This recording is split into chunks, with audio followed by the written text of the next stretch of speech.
Hello everyone, welcome back. I welcome you all to second unit. In this unit, we will be discussing about quantum mechanics, and also we will apply this quantum mechanics on the metals. That means understanding the electron motion in a metal. Right? Let us start. In the second unit consists of two parts. The first part is quantum mechanics. In this one, we will discuss briefly the failures of classical mechanics and followed by the dual nature of radiation. After that, we also extend the discussion to de Broglie hypothesis of matter waves. Also, we discuss briefly Heisenberg uncertainty principle in this quantum mechanics. We derive Schrödinger time independent wave equation, and we apply this Schrödinger time independent wave equation for a particle confined in a one-dimensional potential box. We discuss all these things very briefly, and after that, the second part of this unit is follows. It is a free electron theory of metals. This free electron theory of metals consists of three parts again. That means this theory is developed in three different stages. The first stage is classical free electron theory. We discuss in this one the postulators of classical free electron theory, that means Drude-Lagrange theory, and also we discuss Ohm's law, and we derive electrical conductivity based on the assumptions of Drude and Lagrange, and also we discuss the drawbacks or failures of classical free electron theory, and followed by the quantum free electron theory. It is proposed by Sommerfeld, and we discuss the failures of classical free electron theory and how it was rectified by the quantum free electron theory by Sommerfeld. That means Sommerfeld postulators, Fermi-Dirac distribution function, and we also calculate the density of energy states, and further we calculate the Fermi energy, and we discuss qualitatively the electrical conductivity based on quantum free electron theory, and we discuss clearly heat capacity of the metals. And after that, we also discuss the drawbacks of quantum free electron theory. And after this, the band theory of solids, which was initiated by Bloch, and so we discuss qualitatively Bloch's theorem, and then qualitatively Kronig and Penny model. And after that, we discuss the formation of bands using periodic potential functions. And finally, we discuss the classification of solids based on band theory or zone theory. This is about the second unit. Now let us start with the introduction to quantum mechanics. First of all, why quantum mechanics is required? What is the quantum mechanics? Now if you see the motion of any objects, like which you can see with your eyes, example cricket ball, motion of celestial bodies like planets, all these motion can be explained by using classical mechanics, especially Newton's laws. Not only Newton's laws, many other formulas also there. The classical mechanics was developed by many other scientists. Using all these things, we can explain the motion of the particles, which we can see with our eyes. Those are the macroscopic bodies. That means the classical mechanics deals with the macroscopic particles. Macroscopic means which you can see with your eyes or with a microscope. However, the classical mechanics failed to explain when we deal with the subatomic particles like electrons, protons, neutrons, etc. That means when we deal with when we wanted to understand the electron motion in an atom or proton, neutron or any other subatomic particles, the classical mechanics is unable to explain all these things. So that is the place where we require a new mechanics, new theory, which should be able to explain the motion of electrons or subatomic particles. So that theory is called quantum mechanics. That means the quantum mechanics deals with the microscopic particles or subatomic particles.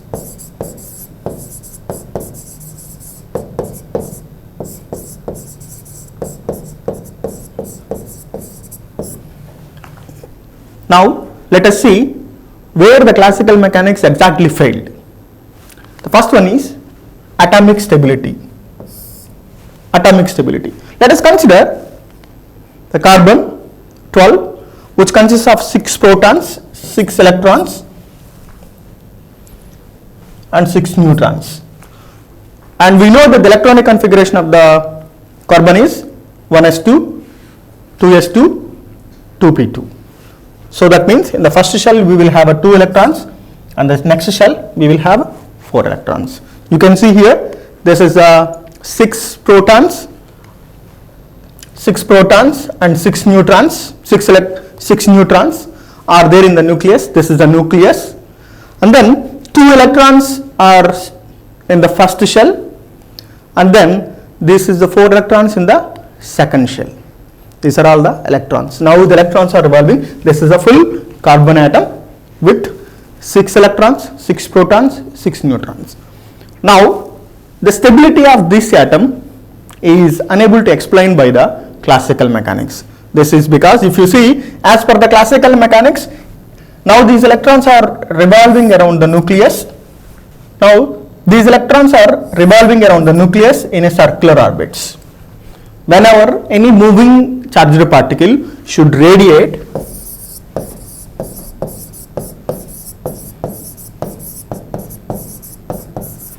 energy,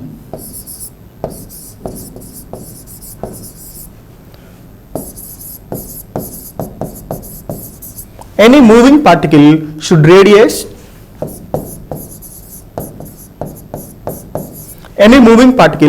radiate energy according to classical mechanics. Now, for example, when it is radiating energy, so it should lose its energy. That means whenever it is losing energy, now what happens? Now, when it is losing, its velocity will decrease. So when its velocity is decreasing, the force of attraction towards the nucleus will be more. So it should go in a spiral path because velocity is decreasing and should fall into the nucleus. This is what should happen according to classical mechanics. However, as you can see, the atom itself is stable. How does it possible? According to classical theory, the electron has to radiate energy and lose its energy. Whenever it is losing, it should be attracted towards since there is a force of attraction between the protons and electron, so now the electron, because of the decreasing energy, the velocity will decrease. So when the velocity is decreasing, it should go in a spiral path and fall into the nucleus. So the atom has to be collapsed. However, this is not collapsing. That means classical theory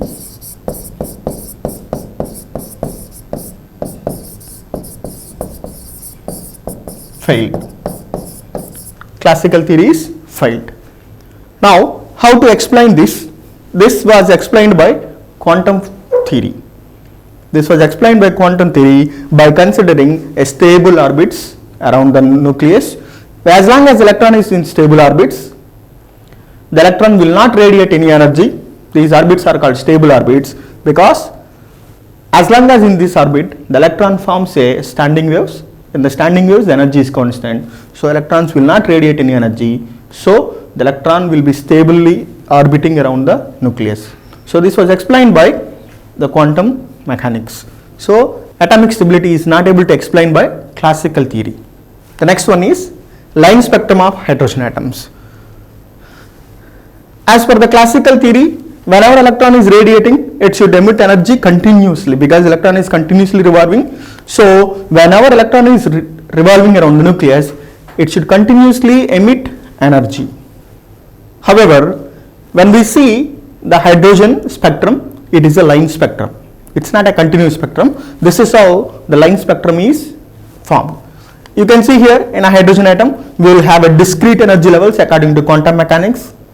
These are the discrete energy levels, m is equal to 1, 2, 3, 4 and so on, infinity. Now, when our electron is transferred from higher energy levels to first energy level, that means when our electron is de-exciting from higher energy level to first level, it gives us a Lyman series. This is the Lyman series, this is the line spectrum which lies in ultraviolet region. Electron is jumping from higher energy level to n is equal to 2, then we will have a Balmer series. This series is lies in visible region. You can see here, this is how the visible region, all the colors WebGR will be formed. Now, when electron is jumping from higher energy level to n is equal to 3, then the Paschen series will form. This, the emitted radiation will be in the near infrared region. You can see here, when electron is jumping from higher energy level to n is equal to 4, we will have a bracket series. The radiation which is emitting in this series will fall under far infrared region. When electron is jumping from higher energy level to n is equal to 5, we will have a Pfund series. In this series, the emitted photons wavelength will lie in far infrared region.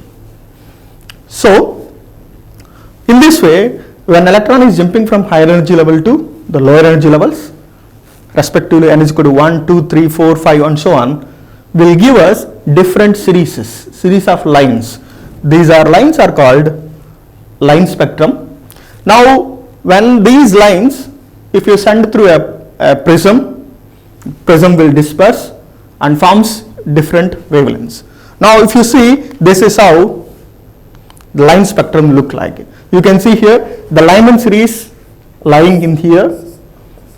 This is actually the 100 nanometers, that means the lowest wavelength to highest wavelength. You can see here, from here, this is the lowest wavelength, that means highest energy, and as you go on, the energy is decreasing and wavelength is increasing. As you go on, energy is decreasing, wavelength is increasing.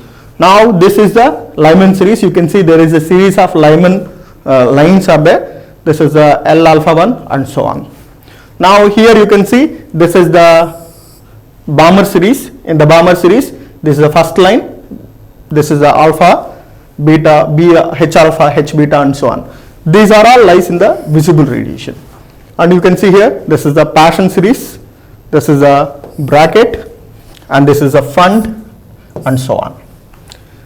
This is how, when we send this hydrogen atom emitted radiation through a prism and disperse them, it forms like this kind of a line spectrum, not a continuous spectrum. This is explained by considering that a stable energy orbits are possible in the hydrogen atom whenever the electron is jumping from this stable energy level to the other energy levels. The difference in the energy is emitted in the form of photons. These photons will have a fixed energy with a fixed frequency. Now, we can see this kind of line spectrum will be possible by considering that the energy is not continuous. That means in the hydrogen atom, the energy is discrete. This was given by quantum mechanics. However, classical mechanics, the electron is revolving around the nucleus. Whenever the revolving electron should radiate continuously, that means we should get a continuous energy. There is not like a line spectrum, right? So that means the classical mechanics is failed to explain the line spectrum of hydrogen atom. The next one is black body radiation. Black body radiation, as you can see here, the black body radiation means, black body means any material which can absorb all the radiation which is falling on it, and also which can emit all the radiations when it is heated. That material is called a black body. Now, when we see the black body radiation, this is how it looked like. The main features of this one is, whenever the radiation which is emitting from the black body is completely depends upon only the temperature. You can see here, if the temperature is increasing, then the intensity of the emitted radiation is also increasing. Another important feature is that when the temperature is increasing, now you can see this is the maximum intense peak for this temperature, this is the maximum intense peak for this temperature, This is the maximum intense peak for this temperature. Now you can see here the maximum intense peak is slowly shifting towards the lower wavelength. So this is a slowly shifting towards a lower wavelength as the temperature is increasing. These are the some of the features of the black body. However, all these features are not able to explain by using one classical theory. This was also explained by using quantum theory. That means the quantum theory of radiation. So another one is photoelectric effect. Photoelectric effect means we have a metal plate here. Whenever a photon of fixed frequency h nu is incidenting on this metal plate, now there will be electrons will be rejecting from this metal plate. This phenomena is called photoelectric effect. That means when a photon of energy E is incidenting on a metal surface, the metal surface emits electrons. This phenomena is called photoelectric effect. Now, how to explain this phenomena using classical mechanics? However, the classical mechanics could not explain this phenomena. Whenever a photons are incidenting on any metal surface, if the energy of the incident radiation is sufficiently enough, then the electrons will be ejected from the metal surface. This phenomena could not be explained by using classical mechanics. However, this is being explained by using quantum mechanics like this way. We can see here, whenever incident radiation is in the form of photons, E is equal to h nu. This is the Einstein's theory of radiation. Einstein assumed that incident electromagnetic radiation is in the form of photons with energy E is equal to h nu, where h is a Planck's constant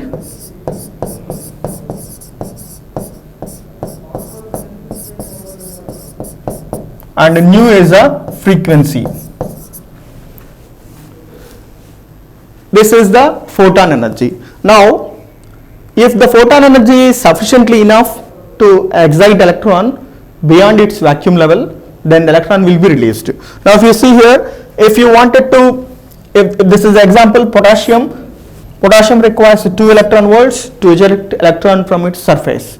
Now, in this example, if you can see, this is the one photon which we are incidenting with energy 1.77 electron volts.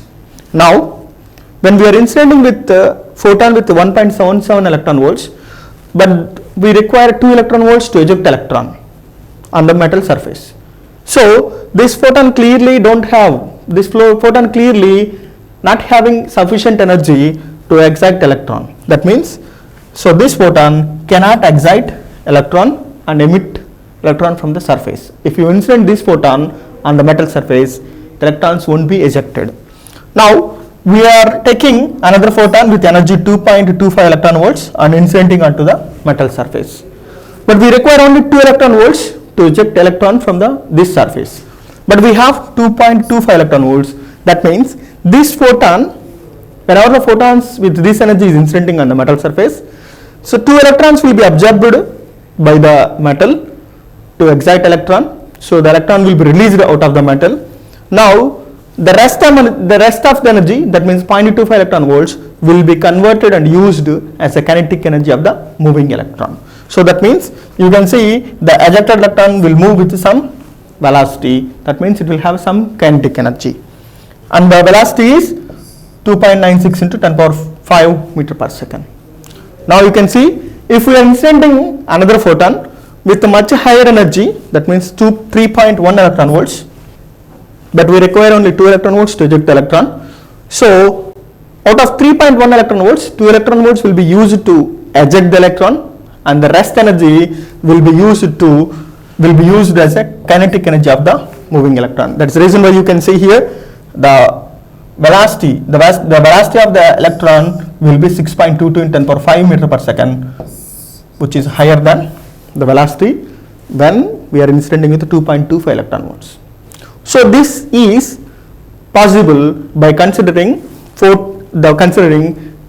the incident electromagnetic radiation is in the form of photons, is in the form of photons with the energy E is equal to h nu. So this can be explained by considering the light is in the form of photons. This was given by quantum theory of radiation, Einstein's quantum theory of radiation. So this is explained by using quantum mechanics. Another one is Compton effect. Compton effect means the scattering of X-rays by a charged particle. When X-rays are incident on any charged particle, the X-rays will be scattered.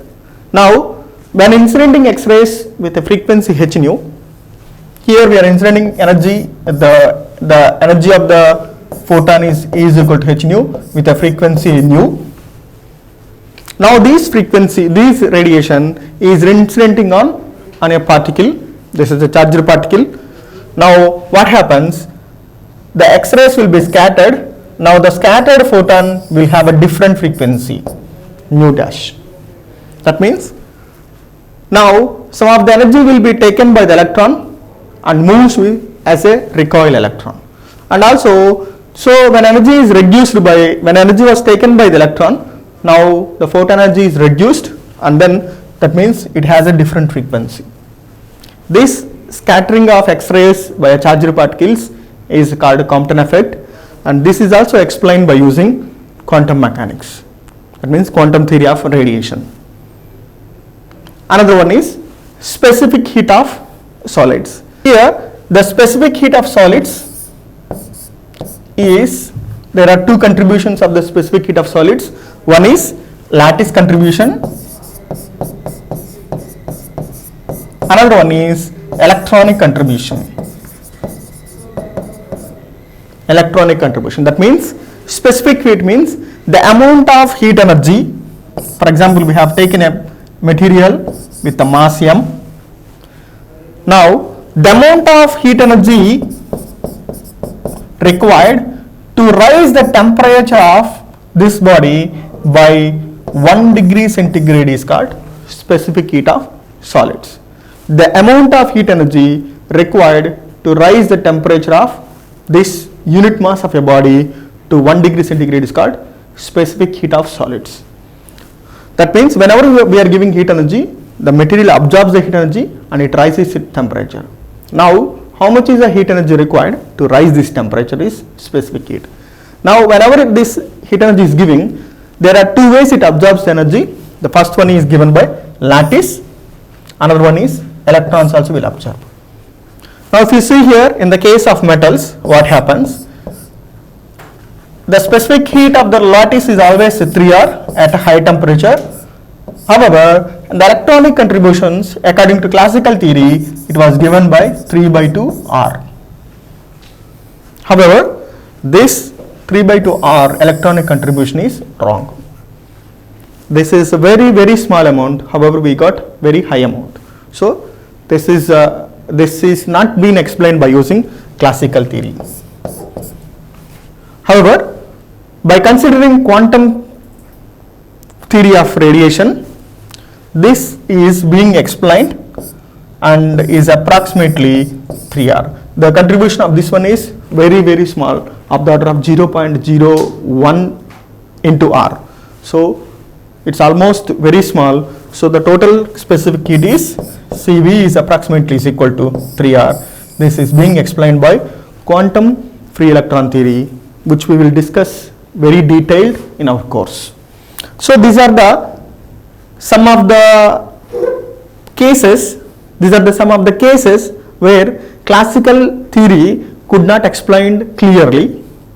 So the quantum mechanics explained all these phenomena.